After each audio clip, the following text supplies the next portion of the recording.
കേരളത്തിൽ സമാന്തര ഭരണം വരുന്നു. മുഖ്യമന്ത്രിയുടെ ഭരണം, ഗവർണറുടെ ഭരണം എന്ന നിലയിലേക്കാണ് ഇപ്പോൾ കാര്യങ്ങൾ നീങ്ങുന്നത്. വയനാട് വെറ്റിനറി സർവകലാശാല വിഷയത്തിൽ ജുഡീഷ്യൽ അന്വേഷണം പ്രഖ്യാപിക്കാൻ ഗവർണർ തീരുമാനിച്ചതോടെ സമാന്തര ഭരണമാണ് നടക്കുന്നതെന്ന് ഏതാണ്ട് ഉറപ്പായി. റാഗിംഗ് വിഷയത്തിൽ തിങ്കളാഴ്ച ജുഡീഷ്യൽ അന്വേഷണം പ്രഖ്യാപിക്കാൻ സാധ്യതയുണ്ട്. വി സിക്കെതിരെ ഗവർണർ നടപടിയെടുത്തപ്പോൾ സർക്കാർ അക്ഷരാർത്ഥത്തിൽ ഞെട്ടി. വി സിയെ സസ്പെൻഡ് ചെയ്തതായി ഗവർണർ തിരുവനന്തപുരത്ത് മാധ്യമങ്ങളോട് പറഞ്ഞപ്പോഴാണ് സർക്കാർ പോലും ഇക്കാര്യം അറിഞ്ഞത്. സർക്കാർ നടപടി എടുക്കാതിരിക്കെയാണ് ഗവർണറുടെ ഇടപെടൽ. 3 ദിവസം തുടർച്ചയായി വിദ്യാർത്ഥിക്ക് പീഡനം നേരിടേണ്ടി വന്നെന്നും ഇതെല്ലാം സർവകലാശാല അധികൃതരുടെ അറിവോടെയായിരുന്നു എന്നും ഗവർണർ പറഞ്ഞു. സർവകലാശാലയുടെ ഭാഗത്തു നിന്ന് ഗുരുതരമായ വീഴ്ചയുണ്ടായതിൽ ഗവർണർ വിമർശിച്ചു. ഇതിന് പിന്നാലെയാണ് സംഭവത്തിൽ ജുഡീഷ്യൽ അന്വേഷണത്തിന് ഗവർണർ നീക്കം തുടങ്ങിയത്.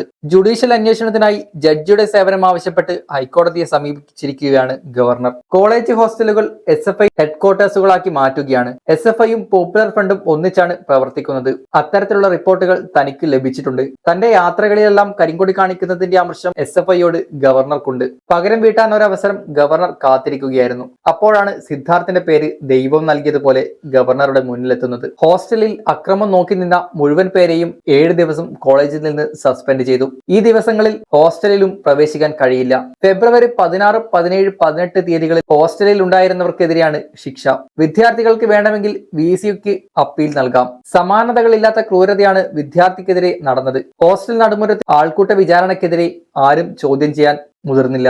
ഇതെല്ലാം ഉണ്ടാക്കിയ കടുത്ത മനോവിഷമമാണ് വിദ്യാർത്ഥിയെ ആത്മഹത്യയിലേക്ക് നയിച്ചതെന്നാണ് പോലീസിന്റെ നിഗമനം. ഇക്കഴിഞ്ഞ 18-നാണ് സിദ്ധാർത്ഥനെ ഹോസ്റ്റലിലെ ശുചിമുറിയിൽ ആത്മഹത്യ ചെയ്ത നിലയിൽ കണ്ടെത്തിയത്. ശരീരത്തിൽ കണ്ടെത്തിയ പരിക്കുകളിൽ നിന്നാണ് സംഭവത്തിന്റെ നിജസ്ഥിതി വെളിച്ചത്തായത്.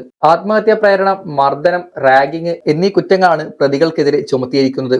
ഇനി 1957-ലെ EMS മന്ത്രിസഭ പോലെ ഗവർണറോട് കളിച്ച് വീരമൃത്യു വരിക്കാനാണ് പിണറായി ശ്രമിക്കുന്നത്. കൊടിയ ദാരിദ്ര്യത്തിലായ സംസ്ഥാനം ഭരിക്കാൻ പിണറായിക്ക് അമിത താല്പര്യമില്ല. 1959 ജൂലൈ 31 ഭരണഘടനയുടെ 356 വകുപ്പ് അനുസരിച്ച് EMS സർക്കാരിനെ പിരിച്ചുവിട്ടതുപോലെ തന്റെ സർക്കാരിനെയും ഗവർണർ പിരിച്ചുവിട്ടോട്ടെ എന്നാണ് പിണറായി താല്പര്യപ്പെടുന്നത്.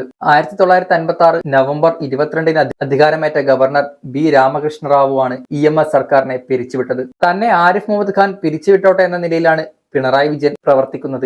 സിദ്ധാർത്ഥന്റെ വിഷയത്തിൽ ഗവർണർ ചോദിച്ചാൽ ഹൈക്കോടതി ജഡ്ജിയെ വിട്ടു നൽകും. സിറ്റിംഗ് ജഡ്ജിയെ അനുവദിച്ചില്ലെങ്കിലും വിരമിച്ച ജഡ്ജിയെ അനുവദിക്കാനാണ് സാധ്യത. കാരണം ജഡ്ജിമാരുടെ നിയമനാധികാരി ഗവർണറാണ്. ജഡ്ജിമാരെ സംബന്ധിച്ചിടത്തോളം അവർക്ക് മുഖ്യമന്ത്രിയായി പറയത്തക്ക യാതൊരു ബന്ധവുമില്ല.